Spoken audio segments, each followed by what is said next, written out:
প্লাইয়ের কাজগুলো হয়েছে, এই যে চওড়াটা, এদের মাঝখানেই একটা ব্যাপারটা দাঁড়ায় ঠিক এরকমটা। এবার ভুবনেশ্বরী, দক্ষিণ কলকাতার দুর্গাপুজো দেখতে হলে তোমাকে প্রথমে আসতে হবে হচ্ছে কালীঘাটে। কালীঘাট থেকে পরপর পরপর এদিকে ওদিকে ছড়িয়ে ছিটিয়ে অনেকগুলো দুর্গাপুজো হয়, মানে নাম করাও অনেকগুলো দুর্গাপুজো হয়, এমনি অনেক দুর্গাপুজো হয়, সেগুলো তোমরা দেখতে পারো। এই মুহূর্তে রয়েছি ঠিক যেই জায়গাটাতে, আমাদের সকলের প্রিয় জায়গা, সেটা হচ্ছে দেশপ্রিয় পার্ক। কিন্তু দেশপ্রিয় পার্কে এবছর কি হচ্ছে সেটা এখন অবধি আমার জানা নেই, কেননা সেই খুঁটি পুজোতে অনেক দিন আগে এসেছিলাম, এবার আবার ঢুকলাম প্রিপারেশনের আগে, কতদূর প্যান্ডেল এগোলো সেটা দেখার জন্য।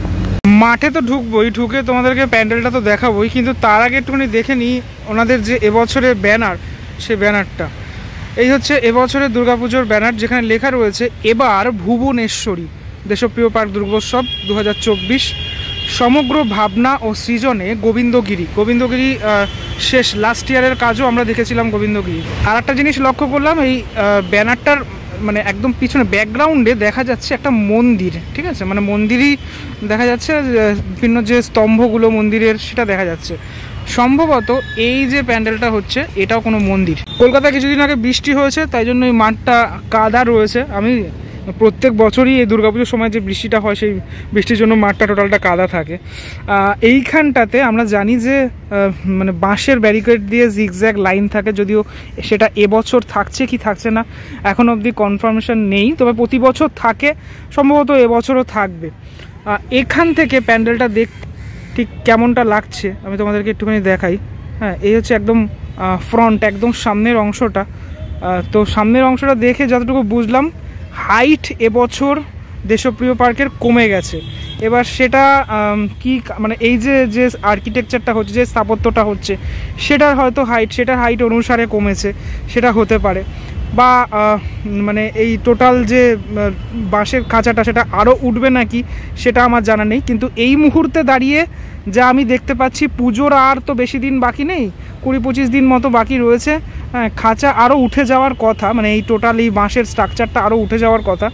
ইতিমধ্যে দেখতে পাচ্ছি হাইটটা আমার কাছে কম লাগলো, মানে লাস্ট ইয়ারের থেকে মনে হলো যে হাইটটা মনে হয় আর একটুখানি বেশি হয়, মানে দেশপ্রিয় পার্কের থেকে এক্সপেকটেশনটা আর একটু বেশি থাকে আমাদের। এমনি কলকাতা দুর্গাপুজো আমরা তো প্রতি বছর দেখি, যেভাবে দেখে থাকি এবছর হয়তো এই মানে দেশপ্রিয় পার্কের এখনও অবধি আমার দেখে একটু কম মনে হলো, সেটা তোমাদেরকে জাস্ট শেয়ার করলাম।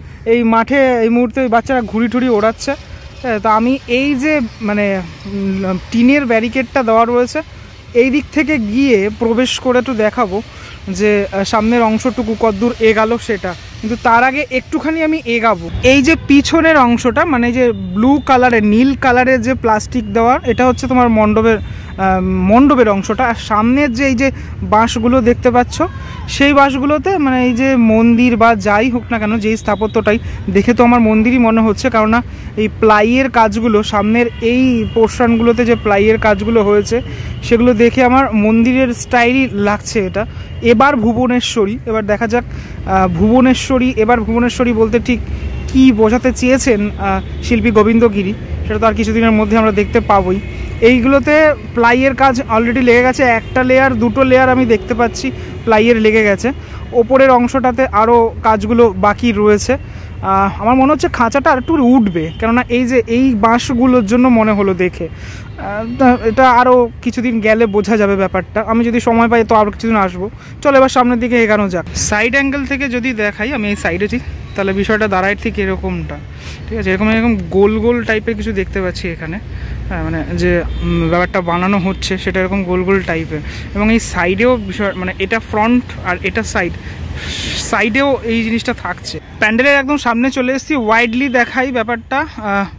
যে লাস্ট ইয়ারের যে আমি প্রস্থ দেখেছিলাম, মানে এই যে চওড়াটা, সেটা মোটামুটি ঠিক আছে, কিন্তু হাইটটা এই মুহূর্তে কম লাগলো, যেটা আমি বললাম। হ্যাঁ, তো দেখো তোমরা ওই দিক থেকে এইদিকে, সেটা এই চওড়াটা মোটামুটি সেমই লাগলো আমার। এই অংশগুলোতে এই যে লেয়ারগুলো এখন ভালো করে বোঝা যাচ্ছে, একটা দুটো তিনটে চারটে মনে হচ্ছে এরকম লেয়ার আছে। নিচের অংশগুলোতে আরও হবে নাকি আমার জানা নেই এই মুহূর্তে। তো বাটামার বাঁশের স্ট্রাকচার তো মোটামুটি এই অবধি, হ্যাঁ, এবারে ইনস্টলেশনের কাজ এখন অবধি হয়নি। চলো দেখি আমি একটু ভিতরটা কি অবস্থা দেখা যাক, ভিতরের কাজ কত দূর এগালো। আর তো দেরি নেই বেশি পুজো, আর এখন মানুষজন মহালয়া থেকেই দেখা মোটামুটি শুরু করে দেয়। এই হচ্ছে তোমার ডায়াসের কাজ কমপ্লিট হয়েছে মোটামুটি অনেকটাই। হ্যাঁ, এই যে ভিতরটা আপাতত, ভিতরে এখানে প্লাইয়ের যে কাজ, মানে এই যে সেট করা প্লাই সেট করা এই দেওয়ালগুলোতে এত দূর এগিয়েছে কাজ। এবার এই যে ফাঁকা ফাঁকা অংশগুলো, সে ফাঁকা ফাঁকা অংশগুলোতে বেশ কিছু মানে ছবি বা কিছু জিনিসপত্র, সেটা ইয়েও হতে পারে, তোমার কোনো স্কাল্পচারও হতে পারে, সেটা থাকবে। মাঝের অংশটা ওদের প্রতি বছর মানে যখন তৈরি করে মণ্ডপটা, তখন এই বাঁশের ভাড়াটা বাদে, কেননা না হলে তো সাপোর্টই থাকবে না। তো এবছরও সেটা অন্যথা নেই, সেই জিনিসটা দেখতে পাচ্ছি। এই শুধুমাত্র এই অংশগুলো নয়, এই সিলিংটাতেও কাজ হবে। মানে এটা দেখে পুরোপুরি বোঝাই যাচ্ছে একটা মন্দির, যেহেতু আমি ব্যানারেও দেখলাম যে মন্দির, এই যে ভুবনেশ্বরী, এবার ভুবনেশ্বরী।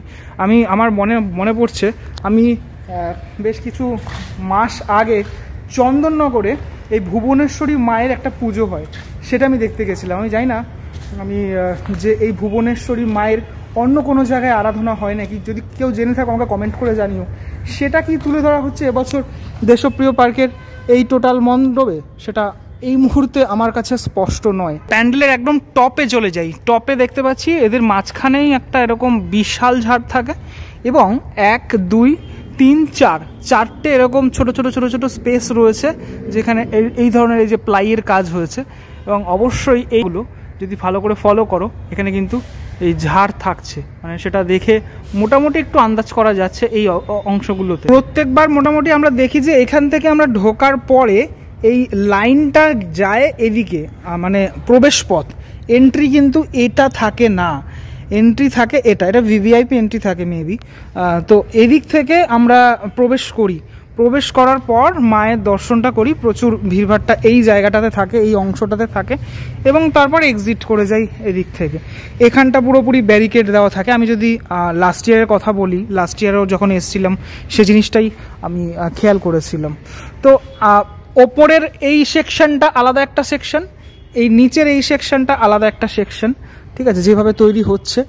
আর এই মাঝ বরাবর কিছু থাকবে নাকি সেটা এখনো অবধি বোঝা যাচ্ছে না।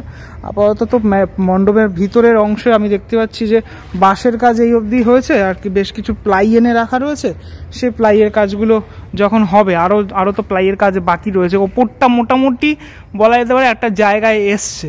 হ্যাঁ, এই যে খাপ খাপ যে জায়গাগুলো দেখছো, মানে জায়গাগুলোতে ফাঁকা ফাঁকা রয়েছে, এগুলোতে মনে হয় লাইট বসবে। সেম টু সেম এই দিকের অংশগুলোতেও আমি যেটা দেখতে পারলাম, বেশ কিছু প্লাইয়ের স্ট্রাকচার এদিকে সেদিকে রাখা রয়েছে। ওরা বাটামের যে বেশ কিছু এরকম ধরনের কাজ করেছে, যেগুলো বিভিন্ন অংশে এই জিনিসগুলো ব্যবহার হবে আর কি। এগুলো এই ধরনের জিনিসগুলো অনেক দেখতে পেলাম এখানে। দেশপ্রিয় পার্ক যেটার জন্য বিখ্যাত, সেই 2015 বড় দুর্গা, সেই বড় দুর্গা হওয়ার পর দেশপ্রিয় পার্কের যে নামটা, যে সুখ্যাতিটা, সেটা হলো। তারপর কিন্তু সেই আমরা দেখেছি, ভালো ভালো মণ্ডপ দেখেছি, কিন্তু সে বড় দুর্গার মতো ক্রেজটা সেটা কিন্তু দেখতে পাইনি আমরা। এটা আমার মনে হয়, আমার ব্যক্তিগত পার্সোনাল অভিমত। তোমাদের কি মতামত সেটা আমাকে অবশ্যই জানিও।